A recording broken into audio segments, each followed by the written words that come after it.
북한. 한 살도 못 넘기고 숨지는 아이 1000명당 18명. 한국의 7배.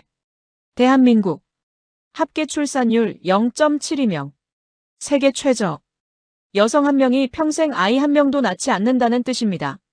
더 충격적인 사실이 있습니다. 북한 여성의 평균 수명은 74세. 대한민국 남성의 평균 수명은 80세. 북한에서 태어난 여자가 한국에서 태어난 남자보다 6년 일찍 죽습니다. 씨는 있는데 못 키운다. 씨가 말라서 뿌릴 수가 없다. 한반도에서 동시에 벌어지고 있는 두 개의 비극. 왜 이런 일이 벌어진 걸까요? 독일에서 30년간 한반도 인구 위기를 연구한 학자.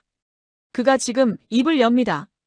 감동 소식통에서만 들을 수 있는 숫자 뒤에 숨겨진 생명의 이야기.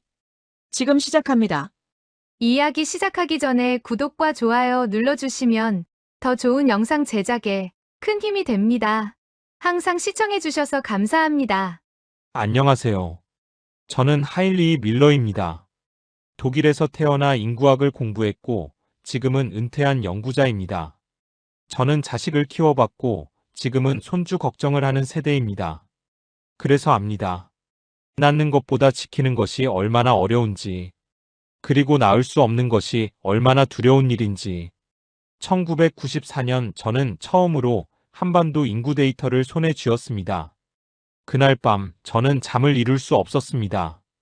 같은 민족이 이렇게 다른 숫자를 가질 수 있다는 것이 믿기지 않았습니다. 북쪽에서는 아이가 태어나도 살아남지 못하고 있었습니다. 남쪽에서는 아이 자체가 사라지고 있었습니다. 두 나라 모두 미래가 위험했습니다. 하지만 그 위험의 얼굴은 완전히 달랐습니다. 오늘 저는 여러분께 그 이야기를 들려드리려 합니다. 숫자보다 슬픈 이야기, 생존의 통계, 그리고 우리 모두가 마주해야 할 질문. 아이를 지킨다는 것은 무엇인가? 인구학에서 가장 먼저 보는 지표가 있습니다. 영아 사망률. 태어난 아이 1000명 중 1살이 되기 전에 사망하는 아이의 수. 이 숫자 하나로 그 나라의 의료 수준, 영양 상태, 사회 안전망을 모두 알 수 있습니다. 저는 1994년 처음으로 북한의 영아 사망률 데이터를 손에 쥐었습니다. 당시 북한은 외부에 거의 데이터를 공개하지 않았습니다. 하지만 유엔 산하 기구들이 간접적으로 추정한 수치가 있었습니다. 그 숫자를 보는 순간 저는 연필을 놓았습니다. 출생아 1000명당 42명. 1990년대 초반 북한에서 태어난 아이 100명 중 4명 이상이 첫 번째 생일을 맞지 못하고 세상을 떠났다는 뜻이었습니다. 같은 시기 대한민국은 어땠을까요? 1000명당 약 9명. 북한의 4분의 1도 되지 않았습니다. 물론 당시 한국도 선진국 수준은 아니었습니다. 독일은 그때 이미 5명대였으니까요. 하지만 한국은 빠르게 개선되고 있었습니다. 북한은 달랐습니다. 1990년대 중반 이른바 고난의 행군 시기가 시작되면서 상황은 급격히 악화되었습니다. 1997년 추정치 영아 사망률 1000명당 58명. 저는 그 숫자를 보고 동료에게 이렇게 말했습니다. 이건 전쟁 중인 나라의 수치야. 실제로 그랬습니다. 당시 내전 중이던 아프리카 일부 국가들과 비슷한 수준이었습니다. 전쟁도 없는 나라에서 평화로운 시기에 아이들이 그렇게 죽어가고 있었습니다. 세월이 흘렀습니다. 2000년대에 들어서면서 북한의 영아 사망률은 조금씩 낮아지기 시작했습니다. 국제사회의 인도적 지원, 유엔 기구들의 영양 프로그램, 그리고 북한 내부의 일부 개선 노력, 여러 요인이 작용했습니다. 2010년 북한의 영아 사망률은 1000명당 26명까지 떨어졌습니다. 20년 전과 비교하면 절반 가까이 줄어든 것입니다. 하지만 같은 해 대한민국은 어디까지 내려갔을까요? 1000명당 3.2명. 북한이 26명일 때 한국은 3.2명. 8배 차이. 저는 이 숫자를 학회에서 발표한 적이 있습니다. 청중 대부분은 유럽 학자들이었습니다. 그들은 믿지 못했습니다. 같은 민족 아닌가요? 분단된 지 60년밖에 안 됐는데 어떻게 이렇게 다를 수 있죠? 저는 대답했습니다. 60년이면 충분합니다. 체제가 다르면 아이의 생존율도 달라집니다. 그리고 2024년 가장 최근 유엔 인구기금 보고서를 보겠습니다. 대한민국 영아 사망률 1000명당 2.6명. 조선민주주의인민공화국 영아 사망률 1000명당 18명. 7배.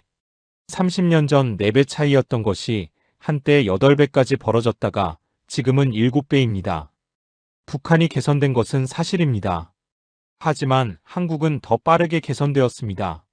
세계 평균 영아 사망률은 얼마일까요? 2024년 기준 약 27명입니다. 북한의 18명은 세계 평균보다는 낮습니다. 아프리카나 남아시아의 최빈국들보다는 나은 수준입니다. 하지만 문제는 비교 대상입니다. 북한은 스스로를 사회주의 강국이라 부릅니다. 핵무기를 만들고 대륙간탄도 미사일을 쏘아 올리는 나라입니다. 그런 나라의 영아 사망률이 방글라데시, 인도와 비슷한 수준이라는 것. 이것이 의미하는 바는 명확합니다. 국가의 자원이 어디에 쓰이고 있는가? 아이들에게는 얼마나 돌아가고 있는가? 저는 평생 숫자를 다뤄왔습니다. 하지만 이 숫자 앞에서는 늘 마음이 무거워집니다. 1000명당 18명. 이 숫자 하나하나가 이름을 가진 아이였습니다. 부모가 있었고, 기대가 있었고, 미래가 있었습니다. 그 미래가 한 살도 되기 전에 꺼졌습니다. 한국의 2.6명도 물론 0명은 아닙니다. 한국에서도 아이들이 죽습니다. 선천성 질환, 예기치 못한 사고, 의료의 한계. 하지만 한국은 그 2.6명을 줄이기 위해 온 나라가 매달립니다. 신생아 집중치료실, 고위험 임산부 전용 병원, 24시간 응급 이송 시스템. 북한에는 이런 것들이 없습니다. 있다 해도 평양 일부 병원에만 있습니다. 지방의 아이들은 태어나는 순간부터 다른 확률을 안고 삽니다. 같은 민족, 같은 언어, 같은 유전자. 그런데 태어나는 장소가 다르면 살아남을 확률이 7배나 달라집니다. 저는 이것을 출생의 복권이라고 부릅니다. 어디서 태어나느냐가 당신의 생존을 결정한다. 한반도의 아이들은 지금 이 순간에도 그 복권을 뽑고 있습니다. 휴전선 남쪽이면 97.4%의 확률로 첫 생일을 맞습니다.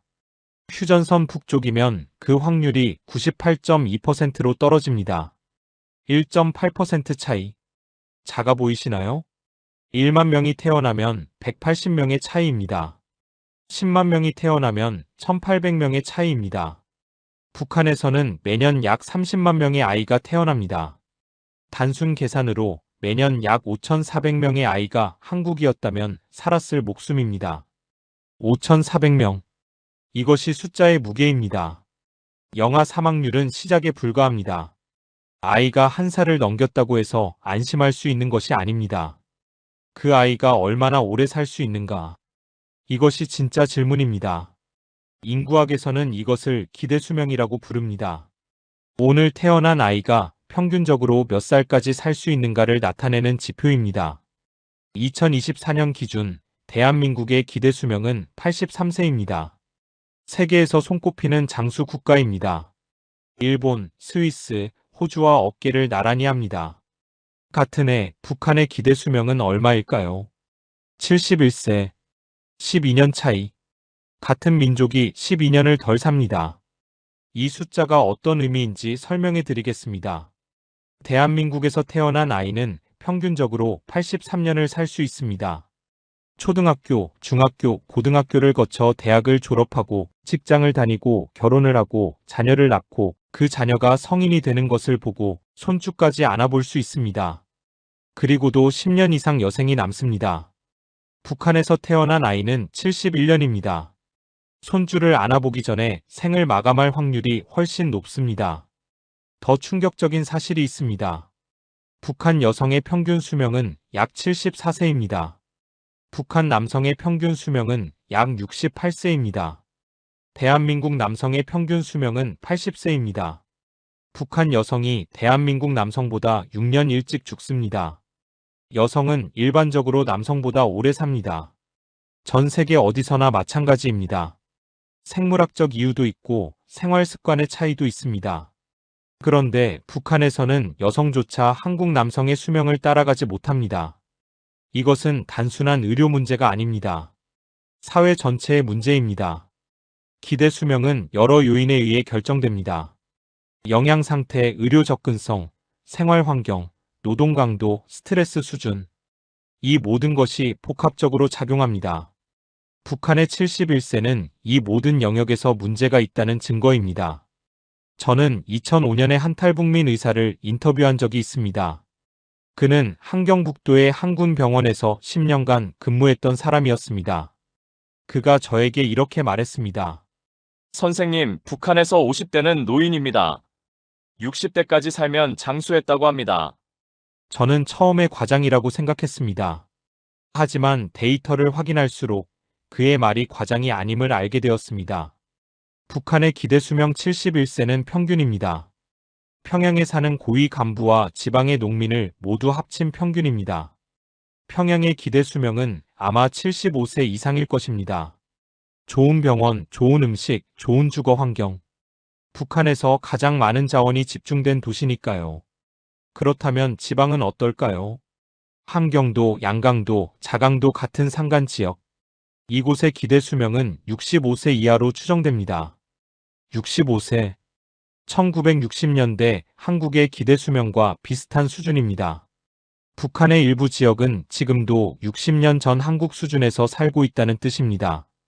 왜 이런 일이 벌어질까요? 첫째, 의료 시스템의 붕괴입니다. 북한은 공식적으로 무상의료를 표방합니다. 하지만 실제로는 약도 없고 의료 장비도 없습니다. 병원에 가도 치료를 받을 수 없습니다.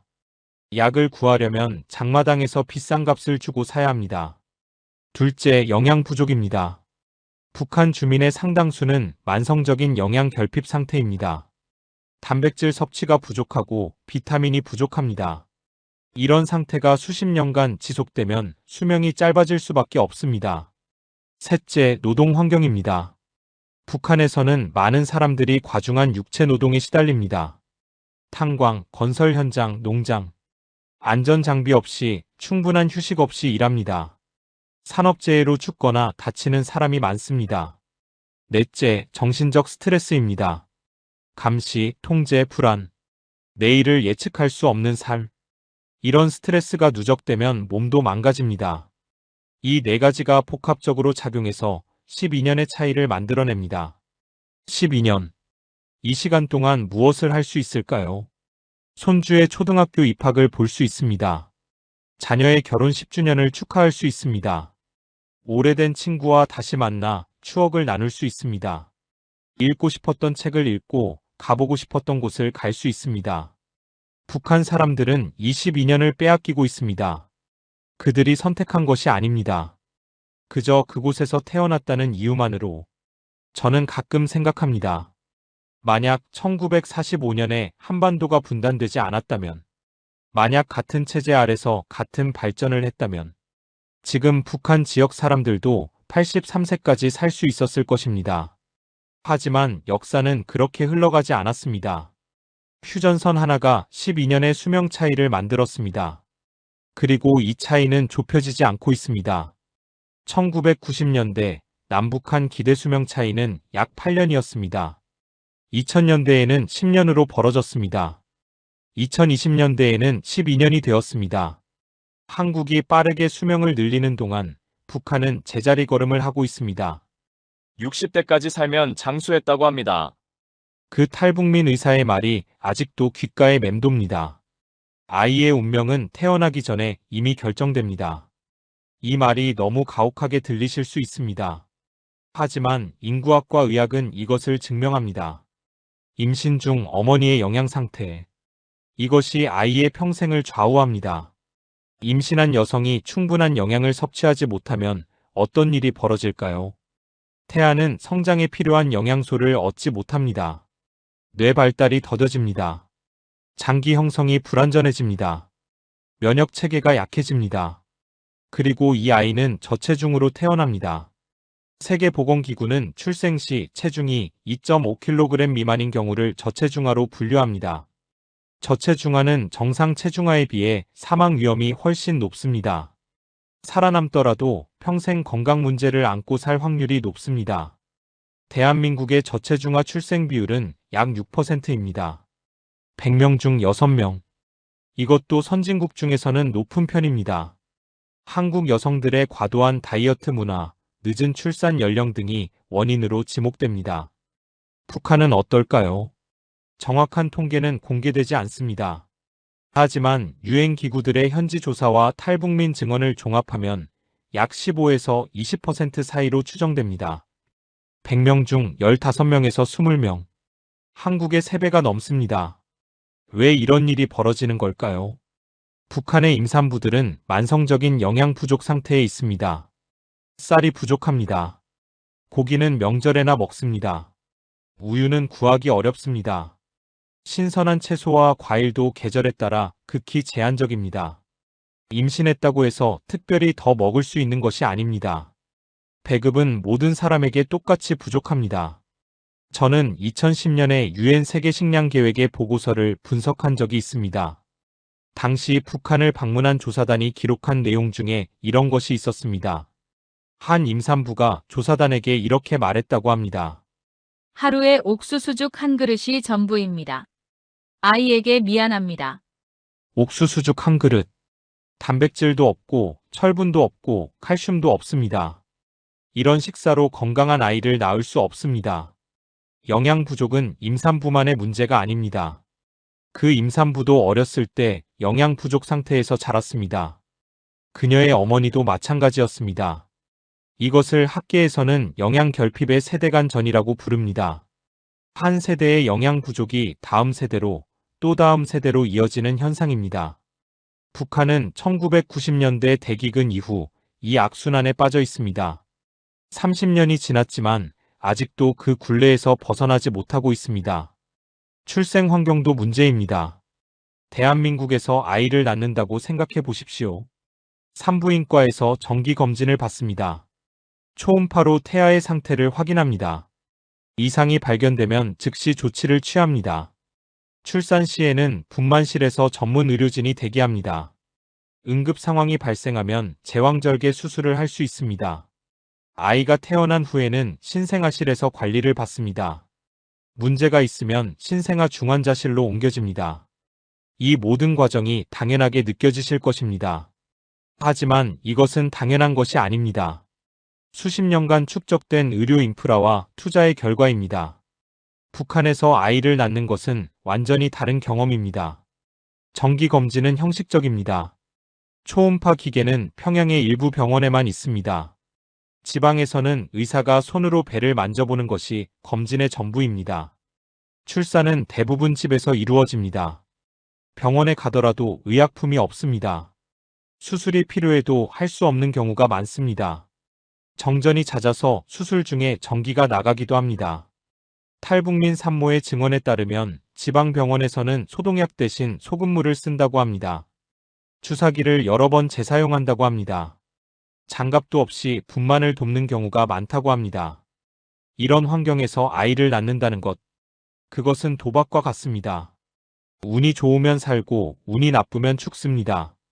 저는 한 탈북민 간호사의 증언을 읽은 적이 있습니다. 그녀는 한경남도의 한 병원에서 10년간 일했습니다. 분만 중에 아이가 잘못되면 우리가 할 수 있는 일이 없었습니다. 그냥 지켜보는 수밖에요. 그냥 지켜보는 수밖에 없다. 이 한마디가 북한 의료 현실의 모든 것을 말해줍니다. 한국에서는 난산이 발생해도 대부분 아이를 살릴 수 있습니다. 응급 제왕절개, 신생아 소생술, 인큐베이터, 이런 것들이 생명을 구합니다.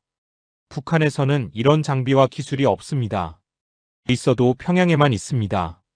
지방에서 태어나는 아이는 태어나는 순간부터 불리한 싸움을 시작합니다. 어머니의 영양 부족으로 약하게 태어나고 출생 과정에서 적절한 의료 지원을 받지 못하고 태어난 후에도 충분한 영양을 공급받지 못합니다.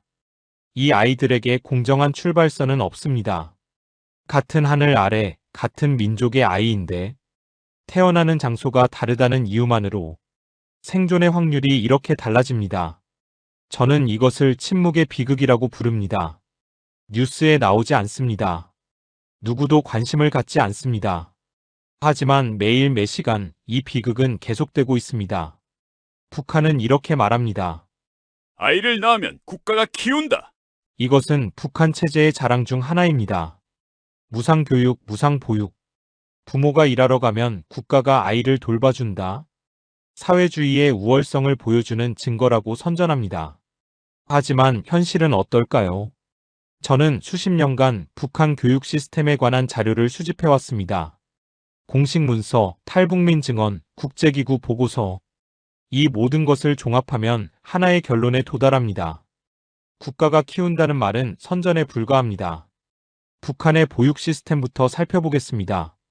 북한에는 타가소와 유치원이 있습니다. 타가소는 생후 3개월부터 4세까지, 유치원은 5세부터 6세까지. 형식적으로는 모든 아이들이 이 시설에 다닐 수 있습니다. 하지만 시설의 상태는 처참합니다. 난방이 되지 않습니다. 겨울에 아이들이 외투를 입고 실내에서 지냅니다. 영하 20도의 추위 속에서 난로 하나로 버팁니다. 급식은 부실합니다. 옥수수죽이 주식입니다. 단백질 반찬은 거의 없습니다. 아이들은 항상 배가 고픕니다. 교사와 보육사의 수가 턱없이 부족합니다. 한 명의 보육사가 30명, 40명의 아이를 맡아야 합니다. 개별적인 돌봄은 불가능합니다. 아이들은 방치됩니다. 위생 상태도 심각합니다. 깨끗한 물이 부족합니다. 기저귀를 자주 갈아줄 수 없습니다. 피부병과 감염병이 만연합니다. 탈북민 보육사 출신의 증언이 있습니다. 아이들이 울어도 안아줄 수가 없었어요. 너무 많으니까 그냥 울다 지쳐서 잠들 때까지 기다리는 수밖에 없었습니다. 울다 지쳐서 잠들 때까지 기다린다. 이것이 국가가 키운다는 말의 실체입니다. 교육 시스템도 마찬가지입니다. 북한의 의무교육은 12년입니다. 소학교 5년, 초급 중학교 3년, 고급 중학교 3년, 그리고 유치원 1년. 형식적으로는 한국과 비슷한 수준입니다. 하지만 교육의 질은 비교할 수 없습니다. 북한의 학교에는 교과서가 부족합니다. 한 반에 교과서가 몇 권 없어서 돌려가며 봅니다. 연필과 공책도 귀합니다. 학생들은 석판에 글씨를 쓰기도 합니다. 교실 환경은 열악합니다. 창문이 깨져 있어도 유리를 구할 수 없습니다. 책상과 의자가 부서져도 수리할 재료가 없습니다. 겨울에는 학생들이 땔감을 가져와야 합니다. 교사들의 처우도 문제입니다. 월급이 적고 배급도 제대로 나오지 않습니다. 생계를 위해 장사를 하는 교사들이 많습니다. 수업보다 생존이 우선입니다. 그래서 수업의 질이 떨어집니다. 교사가 결근하는 일이 잦습니다. 수업 시간에 정치 사상 교육만 하고 끝나는 경우도 많습니다. 학생들은 공부 대신 노동에 동원됩니다. 농번기에는 농촌 지원, 건설 현장에도 동원됩니다. 1년 중 상당 기간을 노동으로 보냅니다. 이런 교육을 받은 아이들이 어떤 미래를 가질 수 있을까요? 대한민국과 비교해 보겠습니다. 한국의 아이들은 깨끗하고 따뜻한 교실에서 공부합니다. 교과서, 공책, 필기구는 당연히 제공됩니다. 급식은 영양사가 짠 균형 잡힌 식단입니다. 방과 후에는 다양한 특별활동을 합니다. 한국의 교사들은 안정적인 직업입니다. 전문적인 훈련을 받았습니다. 교육에만 집중할 수 있습니다. 물론 한국 교육에도 문제가 있습니다. 입시 경쟁, 사교육비 부담, 학생들의 스트레스. 이런 것들은 분명히 개선해야 할 점입니다. 하지만 기본적인 교육 환경 자체는 세계 최고 수준입니다. 아이들이 배울 수 있는 기회, 성장할 수 있는 환경. 이것만큼은 확실히 보장됩니다. 북한의 아이들에게는 이런 기회가 없습니다. 태어날 때부터 영양이 부족하고 보육시설에서 제대로 돌봄을 받지 못하고 학교에서 제대로 배우지 못합니다. 이 아이들이 어른이 되면 어떻게 될까요? 그들도 똑같이 부족한 환경에서 자녀를 낳고 기릅니다. 악순환은 계속됩니다. 저는 이것을 발달의 덫이라고 부릅니다. 한번 빠지면 빠져나오기 어려운 덫. 개인의 노력만으로는 극복할 수 없는 구조적 문제. 북한의 아이들은 이 덫에 갇혀 있습니다. 그들의 잘못이 아닙니다. 그저 그곳에서 태어났다는 이유만으로. 아이를 낳으면 국가가 키운다. 이 말을 들을 때마다 저는 씁쓸해집니다. 국가가 제대로 키우지 못하면서 무슨 자격으로 이런 말을 하는 걸까요? 아이를 키운다는 것은 단순히 살려두는 것이 아닙니다. 먹이고 입히고 가르치고 사랑하는 것입니다. 미래를 준비시켜주는 것입니다. 북한은 이 중 어느 것도 제대로 하지 못하고 있습니다. 지금까지 저는 숫자 이야기를 많이 했습니다. 영아 사망률, 기대 수명, 저체중아 비율. 이런 숫자들은 북한 아이들이 살아남기 얼마나 어려운지를 보여줍니다. 하지만 여기서 한 가지 질문을 던져야 합니다. 살아남기만 하면 되는 걸까요? 숨만 쉬고 있으면 그것으로 충분한 걸까요? 저는 그렇지 않다고 생각합니다. 인간의 삶은 단순한 생존 이상입니다. 배우고 느끼고 성장하고 꿈꾸는 것. 이것들이 있어야 진정한 삶이라고 할 수 있습니다. 북한의 아이들은 살아남더라도 이런 것들을 누리지 못합니다. 먼저 정서적 발달을 보겠습니다. 아이의 정서 발달에 가장 중요한 것은 무엇일까요? 안정적인 애착 관계입니다. 부모나 양육자와의 따뜻한 유대감. 이것이 아이의 정서적 토대를 만듭니다. 북한의 아이들은 이 기회를 박탈당합니다. 부모들은 생계를 위해 하루 종일 일해야 합니다. 공장, 농장, 장마당. 아이와 함께할 시간이 없습니다. 타가소에 맡겨진 아이들은 개별적인 관심을 받지 못합니다. 앞서 말씀드렸듯이 한 명의 보육사가 수십 명을 맡습니다. 아이가 울어도 안아줄 수 없습니다. 아이가 웃어도 함께 웃어줄 여유가 없습니다. 이런 환경에서 자란 아이는 정서적으로 불안정해집니다. 타인을 신뢰하기 어려워집니다. 감정을 표현하고 조절하는 능력이 부족해집니다. 심리학에서는 이것을 애착장애라고 부릅니다. 어린 시절에 형성된 애착장애는 평생을 따라다닙니다. 다음은 인지 발달입니다. 아이의 뇌는 생후 첫 몇 년 동안 폭발적으로 발달합니다. 이 시기에 충분한 자극과 영향을 받아야 합니다. 그래야 뇌가 제대로 성장합니다. 북한의 아이들은 두 가지 모두 부족합니다. 영양 부족은 뇌 발달을 직접적으로 저해합니다. 단백질, 철분, 요오드, 아연. 이런 영양소가 부족하면 뇌세포가 제대로 형성되지 않습니다. 인지 능력, 기억력, 집중력 모두 영향을 받습니다. 자극 부족도 문제입니다. 아이에게 책을 읽어주고 이야기를 나누고 함께 놀아주는 것. 이런 상호작용이 뇌 발달을 촉진합니다. 북한의 가정에는 책이 거의 없습니다. 장난감도 부족합니다.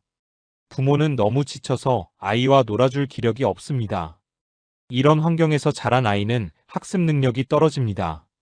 학교에 가도 수업을 따라가기 어렵습니다. 결국 교육의 기회마저 제대로 활용하지 못합니다.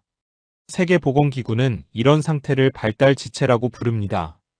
북한 아동의 상당수가 이 발달 지체 상태에 있는 것으로 추정됩니다. 신체 발달도 심각합니다. 영양 부족은 키와 체중에 직접적인 영향을 미칩니다. 북한 아이들은 한국 아이들보다 평균적으로 키가 작습니다. 2020년대 기준 북한 청소년의 평균 신장은 한국보다 약 10에서 15cm 낮은 것으로 추정됩니다. 같은 유전자를 가진 민족인데 영양 상태의 차이가 이런 결과를 만들었습니다. 키가 작은 것 자체는 큰 문제가 아닐 수도 있습니다. 하지만 이것은 전반적인 신체 발달 부진의 지표입니다. 근육 발달, 골격 형성, 면역 체계.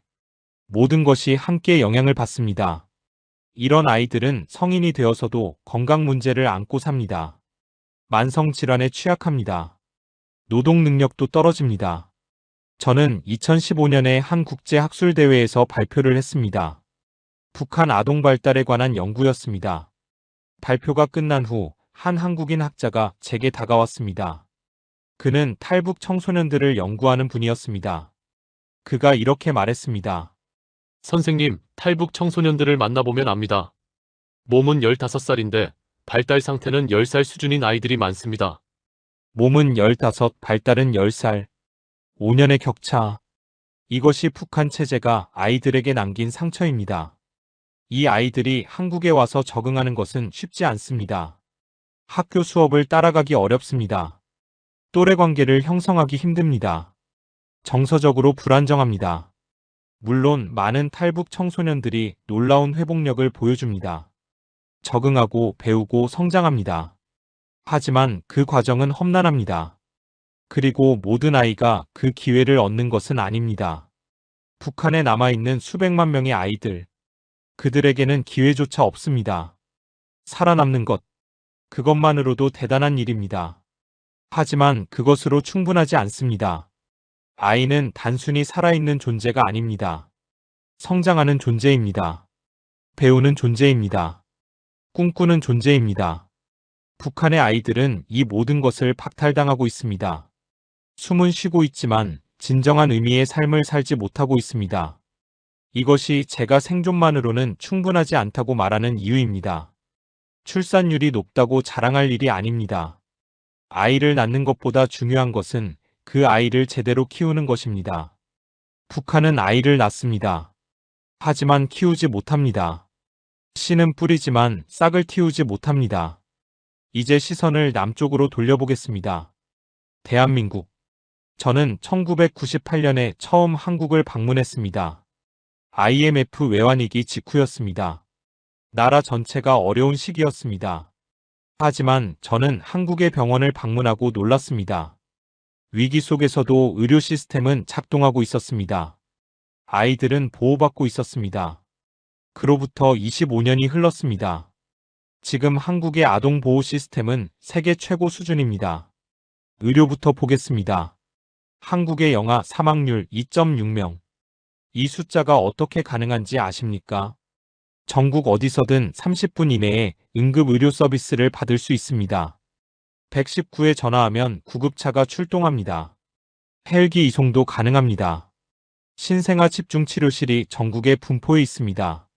미숙아로 태어나도 살릴 수 있습니다. 500g도 안 되는 초미숙아도 생존합니다. 산모와 태아의 건강을 위한 시스템도 완비되어 있습니다. 임신 중 정기검진은 기본입니다. 고위험 산모를 위한 전문 병원이 있습니다. 출산 전후로 국가가 지원하는 프로그램이 다양합니다. 이 모든 것이 건강보험으로 보장됩니다. 경제적 부담 없이 최고 수준의 의료 서비스를 받을 수 있습니다. 교육은 어떨까요? 한국의 교육열은 세계적으로 유명합니다. 때로는 과도하다는 비판도 받습니다. 하지만 기본적인 교육 기회만큼은 모든 아이에게 보장됩니다. 공교육은 무상입니다. 초등학교부터 고등학교까지 교과서, 급식, 다양한 지원이 제공됩니다. 교실 환경은 쾌적합니다. 냉난방이 완비되어 있습니다. 최신 교육 장비가 갖춰져 있습니다. 인터넷 접속은 기본입니다. 교사들은 전문 교육을 받은 인력입니다. 안정적인 직업으로 교육에만 집중할 수 있습니다. 사교육에 대한 논란은 있지만 공교육만으로도 충분히 배울 수 있는 환경입니다. 안전은 어떨까요? 한국은 세계에서 가장 안전한 나라 중 하나입니다. 범죄율이 낮습니다. 아이들이 혼자 학교에 다닐 수 있는 나라. 이것이 얼마나 드문 일인지 아십니까? 독일에서도 미국에서도 부모들은 아이를 혼자 보내는 것을 두려워합니다. 한국에서는 초등학생이 혼자 지하철을 타고 학원에 갑니다. 이것은 그만큼 사회가 안전하다는 증거입니다. 아동 학대 예방 시스템도 갖춰져 있습니다. 신고 체계가 있고 보호기관이 있습니다. 물론 완벽하지는 않습니다. 하지만 시스템 자체는 존재합니다. 복지 지원도 확대되고 있습니다. 아동수당, 육아휴직, 보육 지원, 출산과 양육에 대한 국가 지원이 점점 늘어나고 있습니다. 한부모 가정, 저소득 가정을 위한 특별 지원도 있습니다. 제가 유럽 동료들에게 한국의 아동 보호 시스템을 설명하면 그들은 감탄합니다. 한 독일 동료가 이렇게 말한 적이 있습니다. 한국은 아이를 키우기에 이상적인 인프라를 갖춘 나라야. 문제는 그 인프라를 쓸 아이가 없다는 거지. 그렇습니다. 이것이 한국의 역설입니다. 세계 최고 수준의 의료, 세계 최고 수준의 교육, 세계 최고 수준의 안전, 아이를 지킬 수 있는 모든 것이 갖춰져 있습니다. 그런데 아이가 없습니다. 2023년 한국의 합계 출산율은 0.72명. 여성 1명이 평생 낳는 아이의 수가 1명도 되지 않습니다. 세계에서 가장 낮은 수치입니다. 역대 최저를 매년 갱신하고 있습니다. 2024년에는 더 낮아질 것으로 예상됩니다. 왜 이런 일이 벌어지는 걸까요? 경제적 부담, 높은 주거비, 높은 교육비, 불안정한 고용. 아이를 낳아도 키울 자신이 없습니다. 사회적 압박, 결혼과 출산에 대한 전통적 기대.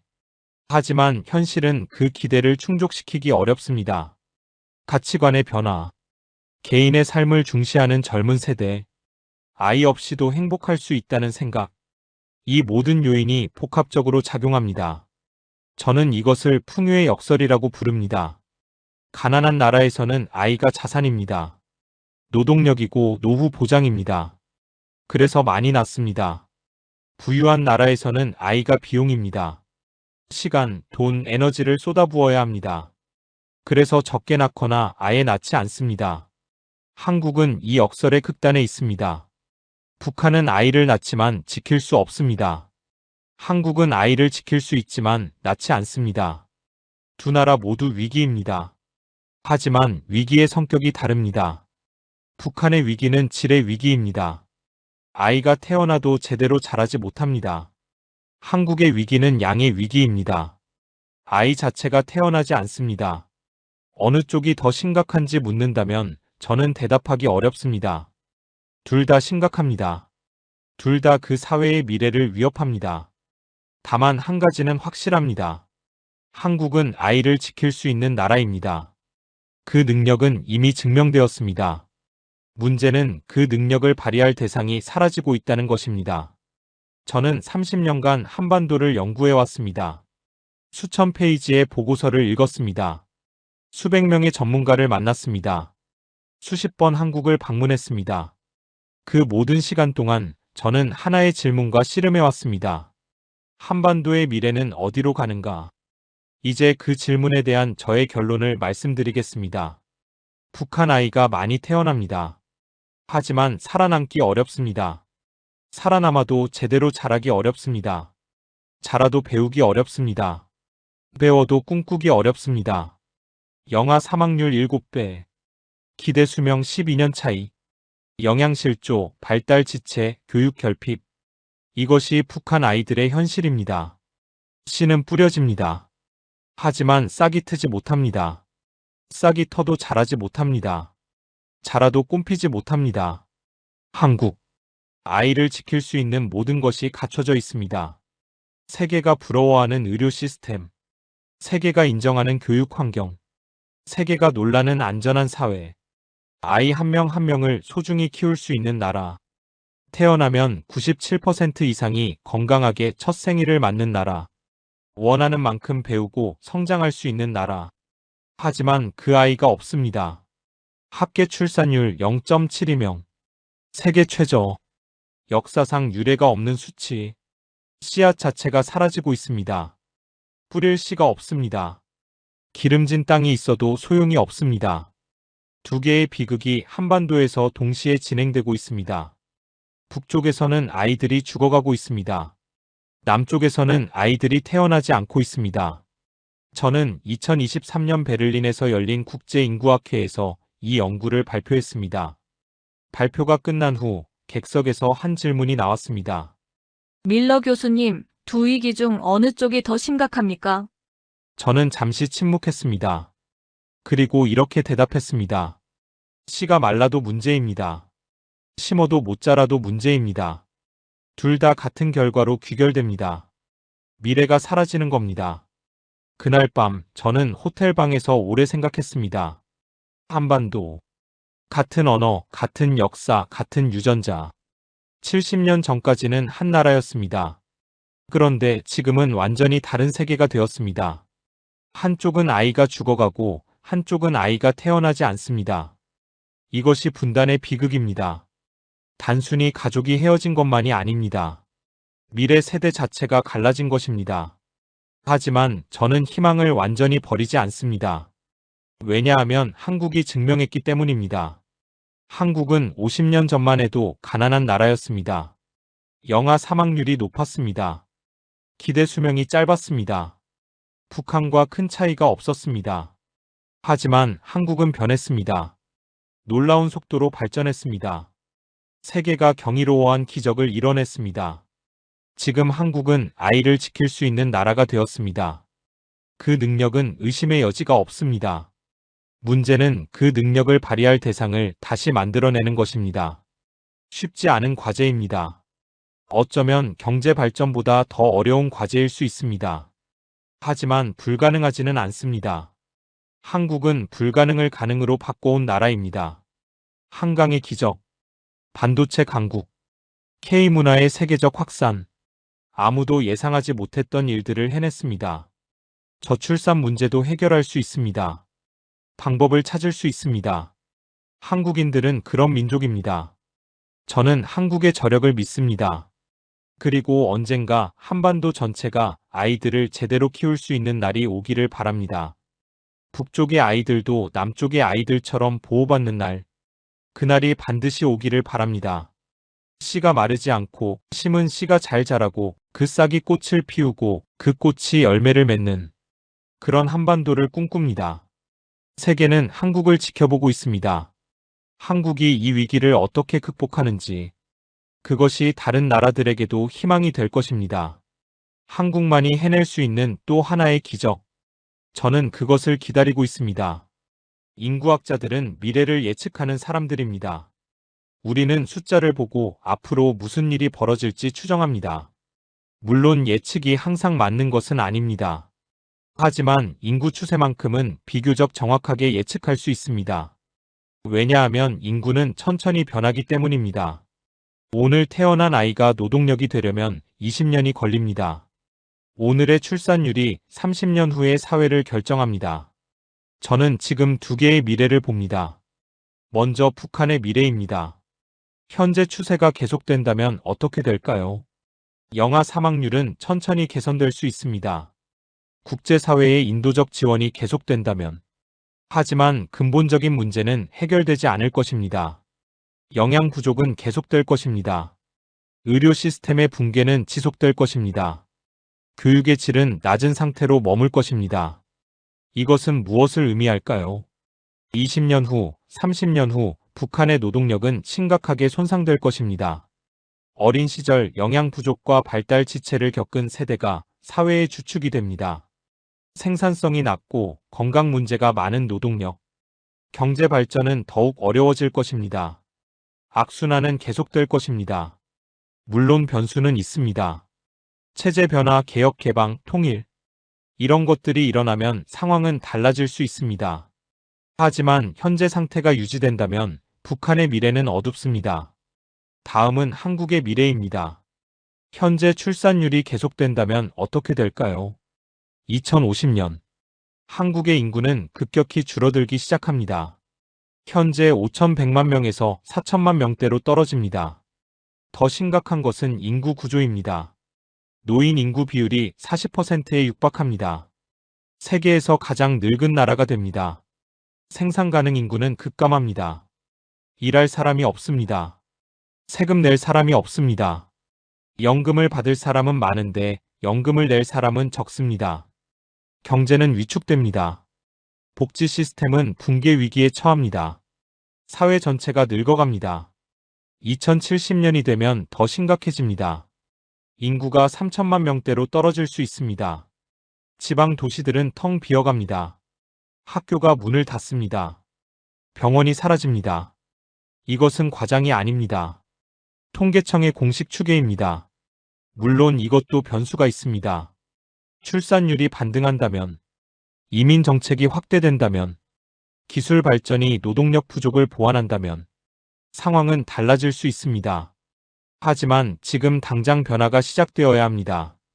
인구는 천천히 변하기 때문입니다. 오늘의 결정이 30년 후를 결정합니다.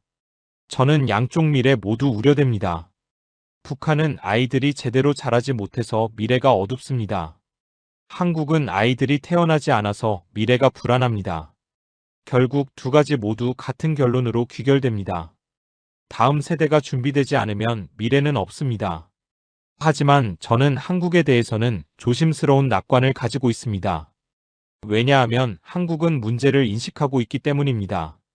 정부도 기업도 국민도 이 문제의 심각성을 알고 있습니다. 인식이 있으면 변화가 가능합니다. 그리고 한국에는 자원이 있습니다. 경제력이 있습니다. 기술력이 있습니다. 무엇보다 뛰어난 인적 자원이 있습니다. 문제는 의지입니다. 사회 전체가 이 문제를 최우선 과제로 삼을 의지가 있느냐? 저는 한국인들의 저력을 압니다. 위기 앞에서 뭉치는 민족입니다. 불가능을 가능으로 바꿔온 역사가 있습니다. IMF 위기 때 금 모으기 운동을 벌인 나라, 코로나 팬데믹을 모범적으로 극복한 나라, 저출산 위기도 극복할 수 있습니다. 방법을 찾을 것입니다. 저는 그렇게 믿습니다. 북한의 미래는 예측하기 어렵습니다. 너무 많은 변수가 있습니다. 체제가 어떻게 변할지 아무도 모릅니다. 하지만 한 가지는 분명합니다. 북한의 아이들도 더 나은 미래를 가질 자격이 있습니다.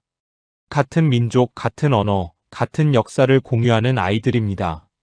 언젠가 그 아이들도 보호받는 날이 오기를, 남쪽의 아이들처럼 건강하게 자라는 날이 오기를, 저는 그날을 기다립니다. 이야기를 마무리하려 합니다. 저는 오늘 여러분께 숫자 이야기를 많이 했습니다. 영아 사망률, 기대 수명, 출산율, 차갑고 건조한 숫자들. 하지만 그 숫자 하나하나 뒤에는 사람이 있습니다. 부모가 있고 아이가 있고 가족이 있습니다. 기쁨이 있고 슬픔이 있고 희망이 있습니다. 북한에서 한 살을 넘기지 못하고 떠난 아이. 그 아이에게도 이름이 있었습니다. 그 아이를 안아본 어머니의 품이 있었습니다. 그 아이의 미래를 꿈꾼 아버지가 있었습니다. 한국에서 태어나지 않은 아이.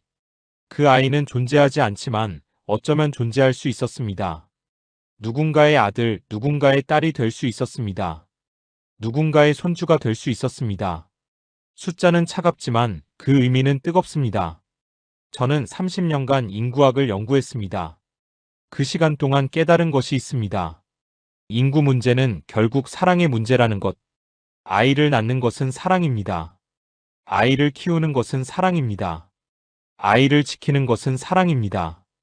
북한은 사랑할 여유가 없습니다. 생존이 너무 힘들어서 사랑을 베풀 여력이 없습니다. 한국은 사랑할 용기가 부족합니다.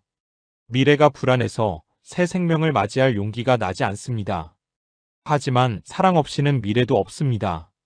여러분께 질문을 드리고 싶습니다. 여러분은 우리 대가 끊긴다는 말을 언제 처음 들어보셨나요? 어쩌면 어르신들께서는 오래전부터 이 걱정을 하셨을 것입니다. 손주를 기다리는 마음, 대를 이을 아이를 바라는 마음, 그 마음이 요즘 더 무거워지셨을 것입니다. 저도 손주가 있습니다. 독일에서 태어난 손주. 그 아이를 볼 때마다 저는 생각합니다. 이 아이가 살아갈 세상은 어떤 모습일까? 한국의 어르신들도 같은 마음이실 것입니다. 손주가 있는 분들은 그 아이의 미래가 걱정되실 것입니다. 손주가 없는 분들은 그 부재가 아프실 것입니다. 아이는 미래입니다. 아이가 없으면 미래도 없습니다. 한국은 아이를 지킬 수 있는 나라입니다. 의료, 교육, 안전. 세계 최고 수준입니다. 아이가 태어나면 건강하게 자랄 수 있습니다. 원하는 것을 배우고 꿈꿀 수 있습니다. 문제는 그 아이가 사라지고 있다는 것입니다. 이것은 국가만의 문제가 아닙니다. 정부만의 책임이 아닙니다. 사회 전체가 함께 고민해야 할 문제입니다. 저는 외국인입니다. 한국 사회에 이래라 저래라 할 자격이 없습니다. 하지만 한반도를 30년간 연구한 사람으로서 한 가지만 말씀드리고 싶습니다. 아이를 낳고 키울 수 있는 사회를 만드는 것. 그것이 가장 중요한 일입니다. 경제 성장도 중요합니다. 국방도 중요합니다. 문화 발전도 중요합니다. 하지만 아이가 없으면 이 모든 것이 무의미합니다. 물려줄 세대가 없으면 쌓아 올린 것도 소용없습니다. 한국은 할 수 있습니다. 저는 그렇게 믿습니다. 한강의 기적을 이룬 나라. 세계를 놀라게 한 나라. 불가능을 가능으로 만든 나라. 저출산 위기도 극복할 수 있습니다. 북한의 아이들도 언젠가 더 나은 세상에서 살게 되기를 바랍니다. 휴전선이 사라지고 모든 한반도의 아이들이 동등한 기회를 갖는 날. 그날이 오기를 진심으로 바랍니다. 오늘 이야기를 들어주셔서 감사합니다. 마지막으로 여러분께 한 가지 더 여쭙고 싶습니다. 지금 우리가 가장 먼저 해야 할 일은 무엇일까요? 아이를 위해, 미래를 위해 우리가 할 수 있는 일은 무엇일까요? 여러분의 생각을 댓글로 나눠주시면 감사하겠습니다. 저는 하일리 밀러였습니다. 다음에 또 뵙겠습니다. 숫자보다 슬픈 이야기. 생존의 통계. 오늘 감동 소식통에서 전해드린 이야기였습니다. 씨가 마르지 않기를. 심은 씨가 잘 자라기를. 한반도의 모든 아이들이 행복하기를.